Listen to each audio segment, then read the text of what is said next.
नमस्कार, मैं हूं हरिशंकर व्यास। सेंट्रल हॉल में आपका स्वागत है। कल उज्जैन में सिंहस्थ कुंभ का पहला शाही स्नान है। अगले 1 महीने दुनिया हिंदू आस्थावानों का महासागर देखेगी। हिंदू धर्म के आदि, मध्य और वर्तमान सभी रूप उज्जैन में दिखलाई देंगे। कुंभ दुनिया का सबसे बड़ा धार्मिक आयोजन होता है। करोड़ों लोग उज्जैन पहुंचेंगे। केरल के मंदिर में भीड़ के ताजा हादसे सहित पुरानी कई घटनाओं को याद करें तो डर लगता है कि कैसे करोड़ों श्रद्धालुओं की भीड़ संभलेगी। लेकिन हिंदू एक सनातनी बुनावट लिए हुए हैं। उसका सामूहिक अवचेतन आस्था में इतना लबालब भरा होता है कि उसे फिक्र नहीं होती। अप्रैल मई में भीषण गर्मी होगी, फिर भी आस्थावान कुंभ की तरफ दौड़े चले जाएंगे। भला क्यों? कुंभ में स्नान की पुण्यता का आग्रह किसी तरह प्रायोजित न था और न है।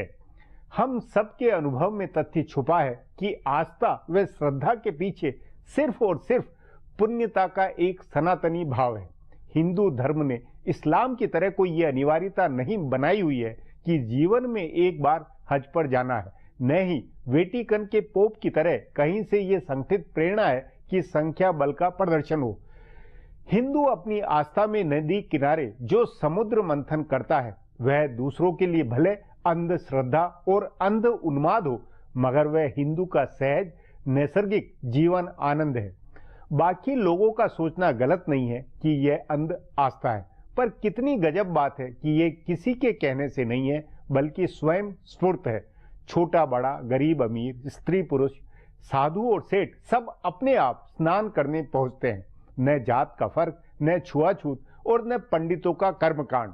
यूं पंडिताई, दर्शन, अखाड़े सब उज्जैन में सजे होंगे, मगर हिंदू इनके लिए नहीं जाता। वह अपनी डुबकी, अपनी पुण्यता के स्वतः कर्म से वहां पहुंचता है। आज कल से शुरू होने वाले कुंभ पर चर्चा है, मगर उससे पहले गपशप और खास सुर्खियां है। शुरुआत सियासी गपशप से करते हैं।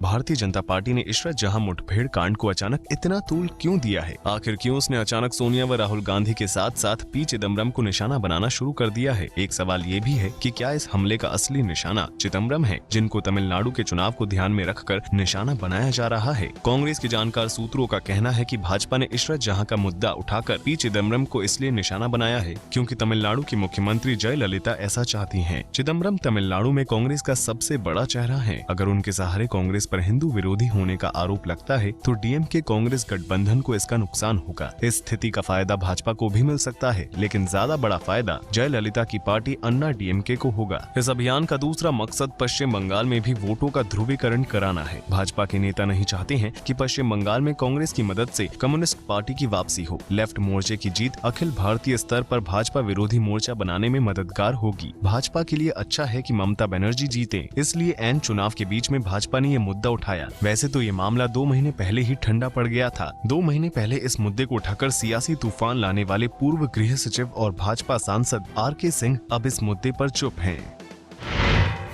उत्तर प्रदेश में भारतीय जनता पार्टी ने केशव प्रसाद मौर्य को प्रदेश अध्यक्ष बना दिया है और वे अपने को मुख्यमंत्री दावेदार के तौर पर पेश कर रहे हैं। लेकिन अगले कुछ महीने में भाजपा के 6 बड़े नेताओं की भूमिका पर सबकी नजर रहेगी। वैसे तो प्रचार की कमान नरेंद्र मोदी, अमित शाह और राजनाथ सिंह के हाथ में ही होगी, लेकिन 6 नेताओं स्मृति ईरानी, महेश शर्मा, स्वतंत्र देव सिंह, वरुण गांधी, योगी आदित्यनाथ और मनोज सिन्हा का कामकाज देखने वाला होगा। भाजपा के जानकार सूत्रों के मुताबिक स्वतंत्र देव सिंह भले ही भाजपा अध्यक्ष बनने की होड़ में पिछड़ गए और केशव प्रसाद मौर्य ने बाजी मार ली, लेकिन संघ और भाजपा दोनों जगह उन्हें लेकर सद्भाव है और कहा जा रहा है कि चुनाव में उनको बड़ी भूमिका मिल सकती है। अंदर खाने संघ के नेता उनको मुख्यमंत्री पद का दावेदार मान रहे हैं। इसी तरह महेश शर्मा भले प्रदेश अध्यक्ष नहीं बन पाए, लेकिन यूपी चुनाव में उनकी बड़ी भूमिका रहेगी। पार्टी अगर ब्राह्मण वोट बसपा व कांग्रेस के पाले में जाने से रोकना चाहती है तो इसके लिए उसे एक ब्राह्मण चेहरा आगे करना है। वह चेहरा महेश शर्मा का होगा। अपने समर्थकों के बीच वे भी सीएम पद के दावेदार हैं। 2 और सवर्ण वर्ण नेताओं योगी आदित्यनाथ और मनोज सिन्हा को पूर्वी उत्तर प्रदेश में बड़ी भूमिका मिलेगी। स्मृति ईरानी और वरुण गांधी दो ऐसे नेता हैं जिनकी अपील पूरे प्रदेश में बन सकती है, इसलिए इन दोनों को भी बड़ी चुनावी भूमिका दिए जाने की संभावना है। सामूहिक नेतृत्व में अगर भाजपा लड़ी तो ये 6 चेहरे और केशव प्रसाद मौर्य सीएम के दावेदार होंगे।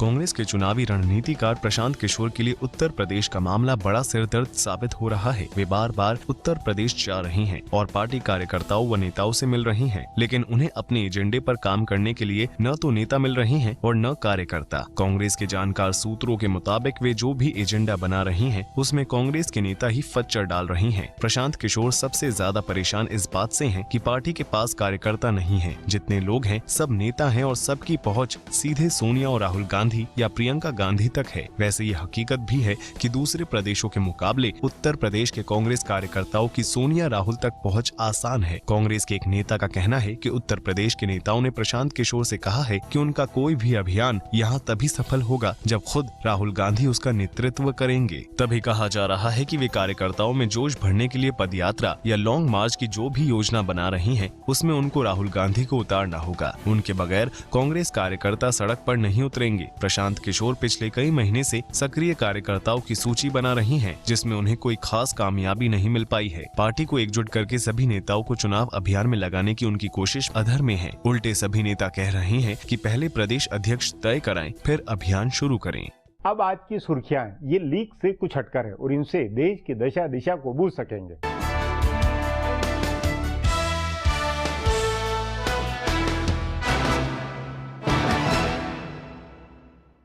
उत्तराखंड हाईकोर्ट ने ऐतिहासिक फैसला सुनाया है। हाईकोर्ट के चीफ जस्टिस के.एम. जोसेफ की बेंच ने राज्य में 27 मार्च से लगा राष्ट्रपति शासन हटा दिया है। इसके साथ ही अदालत ने 18 मार्च से पहले की स्थिति बनाए रखने का आदेश दिया है। अदालत के इस फैसले के बाद हरीश रावत फिर से राज्य के मुख्यमंत्री बन गए हैं। अदालत ने उनको 29 अप्रैल तक सदन में बहुमत साबित करने को कहा है। साथ ही ये भी साफ कर दिया है कि कांग्रेस के 9 बागी विधायकों को वोट डालने का अधिकार नहीं होगा। अदालत ने उन पर टिप्पणी करते हुए कहा कि उन्हें अपने किए की सजा भुगतनी होगी। गौरतलब है कि इन 9 विधायकों को स्पीकर ने अयोग्य ठहराया हुआ है। सियासी रूप से ये बहुत बड़ा फैसला है और कांग्रेस इस फैसले के बाद भाजपा और केंद्र सरकार के खिलाफ और हमलावर होगी। इससे एक दिन पहले चीफ जस्टिस के.एम. जोसेफ और जस्टिस वी.के. बिष्ट की बेंच ने कहा था कि राष्ट्रपति का शासन किसी राज्य का आदेश नहीं है जिसकी समीक्षा नहीं हो सकती। उत्तराखंड में राष्ट्रपति शासन हटाने के हाईकोर्ट के फैसले के खिलाफ केंद्र सरकार सुप्रीम कोर्ट में अपील करेगी। हाईकोर्ट के फैसले पर त्वरित टिप्पणी करते हुए केंद्र ने ये भी कहा है कि ये फैसला उसके लिए शर्मिंदगी वाला नहीं है। केंद्रीय गृह राज्य मंत्री किरेन रिजिजू ने कहा कि कोई शर्मिंदगी नहीं है। उन्होंने ये भी कहा कि उत्तराखंड में राष्ट्रपति शासन लगाने के फैसले में कोई गलती नहीं थी, बल्कि कांग्रेस की वजह से राज्य में संवैधानिक संकट खड़ा हुआ था। उसके कई विधायक बागी होकर पार्टी से निकल गए थे। बहरहाल फैसले के तुरंत बाद दिल्ली के मुख्यमंत्री अरविंद केजरीवाल ने ट्वीट करके कहा कि केंद्र सरकार के लिए बड़ी शर्मिंदगी की बात है। उन्होंने ये भी कहा कि केंद्र को राज्यों के मामले में दखल बंद करना चाहिए। कांग्रेस ने फैसले का स्वागत किया और हरीश रावत ने कहा कि सच्चाई की जीत हुई है। प्रधानमंत्री नरेंद्र मोदी ने सरकारी अधिकारियों से कहा है कि वे एक बंद दायरे में काम करने की बजाय विकास के काम और लोगों के कल्याण के लिए काम करें। उन्होंने अधिकारियों से कहा कि वे बदलाव के वाहक बने। लोक सेवक दिवस के मौके पर अधिकारियों को संबोधित करते हुए प्रधानमंत्री ने लोक सेवकों की पीठ थपथपाते हुए कहा कि वे कभी भी किसी अफसर से निराश नहीं हुए। प्रधानमंत्री ने ये भी कहा कि बड़े और बेहतर नतीजे के लिए जनभागीदारी को प्रोत्साहित करना चाहिए और इसके लिए प्रयोग किया जाना चाहिए। मोदी ने कहा कि कुछ लोग बंद दायरे में अकेले काम करते हैं, लेकिन अकेले काम करने की बजाय अगर टीम के रूप में काम करे तो अधिक और बेहतर नतीजे मिल सकते हैं। उन्होंने प्रयोग को प्रोत्साहित करते हुए कहा कि लोग जब एक स्थान पर पहुंच जाते हैं तो प्रयोग करना भूल जाते हैं, लेकिन उन्हें प्रयोग करते रहना चाहिए। फ्रांस के साथ राफेल विमान सौदे को लेकर चल रही अटकलों के बीच रक्षा मंत्री मनोहर पर्रिकर ने कहा है कि सौदा अभी पूरा नहीं हुआ है। इससे एक दिन पहले भारतीय जनता पार्टी की ओर से दावा किया गया था कि ये सौदा हो गया है और प्रधानमंत्री नरेंद्र मोदी ने इस सौदे में भारत सरकार का 21,000 करोड़ रुपया बचाया है। इस दावे के एक दिन बाद पर्रिकर ने कहा कि अभी सौदा पूरा नहीं हुआ है। आज इस मसले पर रक्षा खरीद समिति की अहम बैठक भी हुई है। माना जा रहा है कि मई में किसी समय इस सौदे को अंतिम रूप दिया जाएगा। फ्रांस से 36 लड़ाकू विमान खरीदने का ये सौदा करीब 65,000 करोड़ रुपए का है। दोनों देशों के बीच इस सौदे पर सैद्धांतिक सहमति बन गई है। सार्वजनिक क्षेत्र के बैंकों के 9,000 करोड़ रुपए का कर्ज चुकाए बगैर देश छोड़कर चले गए मशहूर कारोबारी विजय माल्या की मुश्किलें और बढ़ सकती हैं। खबर है कि धन शोधन के मामले की जांच कर रही ईडी ने माल्या को वापस लाने के लिए विदेश मंत्रालय की मदद मांगी है। प्रवर्तन निदेशालय राजनयिक चैनल से उनको वापस लाने की तैयारी में है। इससे पहले ईडी की एक अदालत ने उनके खिलाफ गैर जमानती वारंट जारी किया था और उनका राजनयिक पासपोर्ट निलंबित कर दिया गया था। ये मामला IDBI बैंक के 950 करोड़ रुपए के कर्ज से जुड़ा है। इसके अलावा 50-50 लाख रुपए के 2 चेक बाउंस होने के मामले में भी माल्या के खिलाफ वारंट जारी हुआ है। कांग्रेस उपाध्यक्ष राहुल गांधी ने आज अपने चुनाव क्षेत्र अमेठी में जनता दरबार लगाया। अपने 2 दिन के अमेठी दौरे के दूसरे दिन राहुल गांधी ने जनता दरबार लगाकर लोगों की समस्याएं सुनी और उनके समाधान का भरोसा दिया। जनता दरबार में आए ज्यादातर लोगों ने बिजली, सड़क, पीने के पानी और नौकरी के बारे में अपनी समस्याएं बताई। राहुल गांधी के जनता दरबार के दौरान तेज हवा के चलते पंडाल का एक हिस्सा गिर गया। इनमें कुछ लोगों को चोट आने की खबर है। जनता दरबार के राहुल गांधी भादर गाँव गए, जहाँ उन्होंने 27 फरवरी को हुए एक सड़क हादसे में मारे गए लोगों के परिजनों से मुलाकात की और उनको मदद का भरोसा दिया। फिलहाल अब एक ब्रेक है, फिर खुलासा होगा।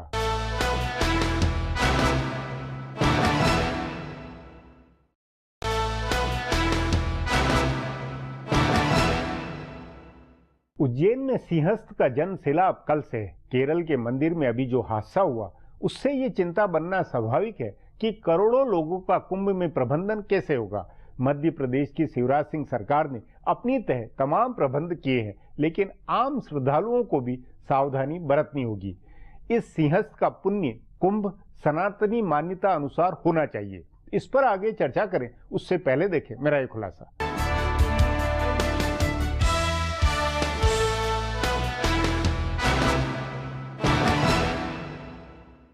कई तरह की आशंकाओं और आस्था व श्रद्धा के उत्कर्ष के साथ कल से सिंहस्थ कुंभ शुरू हो रहा है। उज्जैन में शिप्रा के किनारे अगले 1 महीने में करोड़ों करोड़ भक्त जुटेंगे। दुनिया तमाशा देखने पहुंचेगी और हिंदू अपनी आस्था के आग्रह में शिप्रा के पवित्र जल में डुबकी लगाने पहुंचेगा। धर्म गुरुओं से बात करें तो कुंभ से जुड़ी तमाम वैज्ञानिक बातें बता सकते हैं, लेकिन असली बात करीब 1 अरब हिंदुओं की आस्था की है। वह बिना किसी आमंत्रण के और बिना किसी खास सुविधा के ऐसे तमाम आयोजनों में पहुँचता है। 12 साल पर लगने वाला उज्जैन का सिंहस्थ हो या 12 साल यानी 1 युग पर लगने वाला प्रयाग का कुंभ हो या हर 6 साल पर हरिद्वार से लेकर प्रयाग तक लगने वाले अर्ध कुंभ के मेले हो, करोड़ों की संख्या में हिंदू श्रद्धालु इसमें शामिल होते हैं। वे इस बात की चिंता नहीं करते कि शिप्रा या गंगा या संगम का पानी साफ है या नहीं। उनके लिए वहाँ पहुँचने, ठहरने या सुरक्षा के कोई बंदोबस्त है या नहीं, वे बस चल पड़ते हैं। यह हिंदू धर्म की असली ताकत है जो इसे सदियों से बचाए हुए है। सिंहस्थ की खबरों को देखते हुए कई बार हैरानी होती है कि आखिर देश और दुनिया का मीडिया क्या दिखा रहा है। सबकी नजर नागा साधुओं पर होती है। उससे आगे बढ़ते हैं तो अखाड़ों पर नजर पड़ती है। कुछ लोग साधुओं के करतब कवर करते हैं तो कुछ लोगों की दिलचस्पी सिर्फ इस बात में होती है कि शाही स्नान किस दिन है और किस अखाड़े का जुलूस कैसा निकला है। लेकिन यह कुंभ का सिर्फ एक छोटा सा तमाशे वाला हिस्सा है, जिससे आम हिंदू गृहस्थ का कोई लेना देना नहीं है। यह सब कुछ कुंभ का हिस्सा है, लेकिन कुंभ इससे नहीं जमता है। वह जमता है करोड़ों सामान्य हिंदू श्रद्धालुओं से, जो चुपचाप आकर नदी के पवित्र जल में डुबकी लगाकर चले जाते हैं, फिर अगली बार आने के लिए। भारत में इन दिनों इस बात पर बहस हो रही है कि भारत आखिर माता कैसे है, लेकिन यह बात बहस से परे है कि भारत में नदियों को माता माना जाता है। इसके बावजूद नदियां प्रदूषित हुई हैं, लेकिन उसके कई और कारण हो सकते हैं। और इन सब के बीच नदियों के प्रति हिंदुओं की जो श्रद्धा है, अंततः नदियों के उद्धार के लिए वही उम्मीद की किरण भी है। नदी किनारे होने वाले इन आयोजनों के कई पहलू जुड़े हुए हैं। बहरहाल सिंहस्थ का आयोजन मध्य प्रदेश की सरकार के लिए परीक्षा की तरह है। कई वर्षों से इसकी तैयारी चल रही है। पिछले दिनों केरल के एक मंदिर में पटाखों के कारण आग लगने और बड़ी संख्या में लोगों की मरने की घटना के बाद निश्चित रूप से राज्य सरकार की चिंता बढ़ी होगी। हालांकि कोई भी सरकार सिंहस्थ या कुंभ जैसे आयोजन में लापरवाही नहीं बरत सकती है। इसके बावजूद दुर्घटनाएं होती रही हैं। प्रयाग में पिछली बार कुंभ के आयोजन में प्रयाग किनारे कुछ नहीं हुआ तो रेलवे स्टेशन पर एक ओवरब्रिज टूट कर गिर गया था। ऐसी दुर्घटनाएं न हो, यह देखना सरकार की प्राथमिक जिम्मेदारी होती है। इसके अलावा कुंभ नहाने के लिए आने वाली श्रद्धालुओं को कम से कम दिक्कत होगी, यह दूसरी प्राथमिकता है। हालांकि जानकारों का मानना है कि जिस तरह से करोड़ों लोग स्वयं स्फूर्त ढंग से पहुंचते हैं, वे उसी स्वयं स्फूर्त तरीके से व्यवस्था भी बना लेते हैं। पुलिस और प्रशासन की सिर्फ मुस्तैद मौजूदगी हो तो लोग खुद ब खुद आयोजन को सफल बना देते हैं। अब एक ब्रेक है, उसके बाद उज्जैन के सिंहस्थ कुंभ पर चर्चा करेंगे।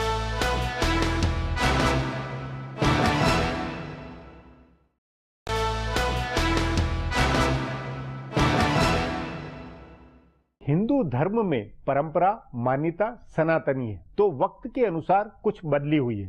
केरल के मंदिर में आतिशबाजी से जो हादसा हुआ, उसमें आतिशबाजी का मसला हैरान करने वाला है। भारत में आतिशबाजी हुआ ही नहीं करती थी। बहरहाल उसके परिप्रेक्ष्य में उज्जैन के सिंहस्थ को लेकर सावधानी की जरूरत है। इस पर चर्चा के लिए आज मेरे साथ वरिष्ठ पत्रकार विनीत नारायण है।